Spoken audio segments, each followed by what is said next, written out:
Welcome, one and all, to the second of ETF2L's four-part interview series focusing on Season 14, powered by Twitch Premiership playoffs, in which we are granted a rare audience with the figureheads of Europe's elite teams. But don't just believe my hype. If you don't come away from this interview with a profound new insight on competitive Team Fortress 2, then Broder's own Zebbosai will refund you from his own pocket. Isn't that right, Sebastian? Yeah, sounds good. Hello. Hello. I suppose at this point I should make it clear to the uninitiated that I am Admirable, and in addition to my Premiership ambassador duties here at ETF2L, I also play medic for Crack Clan, and they are competing in these playoffs. Okay, the conflict of interest has been dealt with, but don't be fooled, this will be most definitely a combative interview. I'm going to verbally kick you in the nuts repeatedly. Does that sound good? You told me before, I'm ready for it. Bring it on. Well, I hope you don't mind me saying, but I think you may be suffering from schizophrenia. There seem to be two Zebbosais playing TF2. The general public have encountered the quiet, reserved young man from Sweden who's polite to a fault and always respectful of his fellow players, but those who have played with you know another Zebbo, a master of trash talk, supremely confident and imbued with a charming arrogance and irreverence in the face of his opponents. Bearing in mind that these interviews are all about strong opinions and speaking your mind, can you guess which Zebbosai I'm hoping to see today? Well, I don't know. I think I'm pretty polite all the time, but of course I'm confident. Okay, he's not going to give much away, folks. Let's get down to business though. Let's look a little bit at the game. We'll talk about Zebbosai. I mean, much has been made of your heal statistics throughout the season, which are more often than not in excess of 50%. You've been described as a North American style pocket, but for the benefit of Europe, maybe you can explain why you have implemented this play style for Broder. Is there more to demanding all the heals than just your own ego? No, I don't know. I just play the pocket the way I think it's good. The first few PSWs, I told Marlin, heal me more.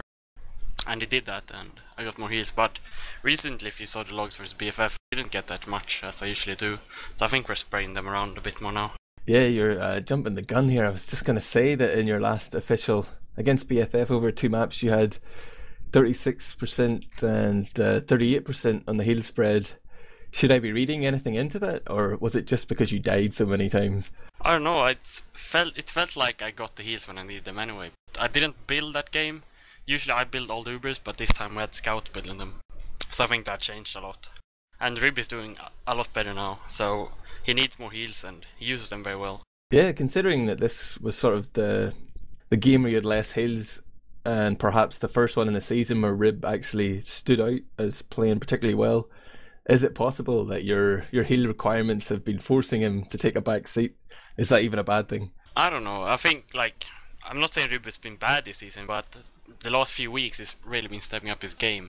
So I think giving him more heals is just good now. But before maybe I had to force some plays and make more room for him to work with.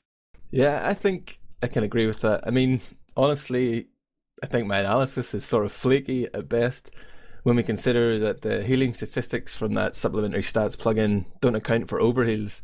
It's really hard to make any conclusion other than say you get a lot of heals in combat situations or you build a lot where you're under 200 HP. For example, in that last game against BFF, if you look at the granary logs on logs TF, it says Merlin's heals were 75 or 7,500, and yet his screenshot on ETF2L it was around 31,000. That's about 75% that's just being ignored. Can we really put any weight into stats? I don't know. I think the damage stats are really good, but I never really look that much into the healing ones. I just look if he dropped Ubers or if he died a lot. That's all that matters really. Yeah, I'm just a medic nerd. But I've mentioned BFF game a few times already. I think you guys managed to set the record straight from your main season slip up. This time taking both maps and really exercising your demons on Badlands. Yet my own teammate Ips expressed some surprise at how close the scoreline was, particularly when they were missing Hawks. How did you feel that fixture went? Well, we practiced Galawash the entire week. We expect them to pick that, so when it was balanced we were a bit surprised, but still managed to win it. And I think Granary, even if the score was kind of close, we still had the game in the entire way. We never were we always had the lead, and they never really had a chance to beat us there. Yeah, casting it, I did feel you were in control most of the time.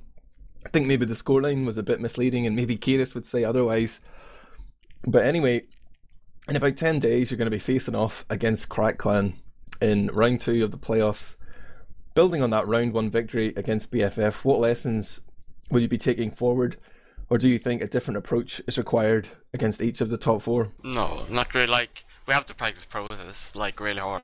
That's it, about CC. But we got more time to practice now than we did versus BFF. So I don't think CC should be a problem. I get the impression that Broder seemed quite terrified of Tweak. Does the thought of being headshot keep you awake at night? Not Tweak. Like, snipers in general are strong. Like, Tweak is a good sniper, but we have, in my opinion, better snipers. So if we had to counter him, we can. Fair enough. I was trying to troll you there, man. Trying to get reacts out of you. But you're giving me nothing today, Zebbosai.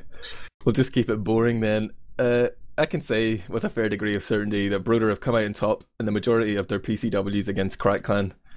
However, that is yet to be converted into any wins on ETF2L. Why is this? I don't know, we played kind of bad in the officials. I think like most of it is down to me. Like, I'm the caller of the team, and like if we do good in PCWs and then suddenly it changes in officials, it must be down to the calling. I can't see any other reason. Do you think you put too much pressure on yourself though? You're saying you're the caller, you're also the guy that's leading the pushes, you're taking the Ubers.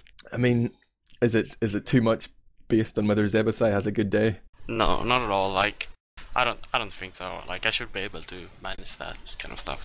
It shouldn't be a problem. You mentioned it yourself, but I think the public conception seems to be that Clan will be picking process.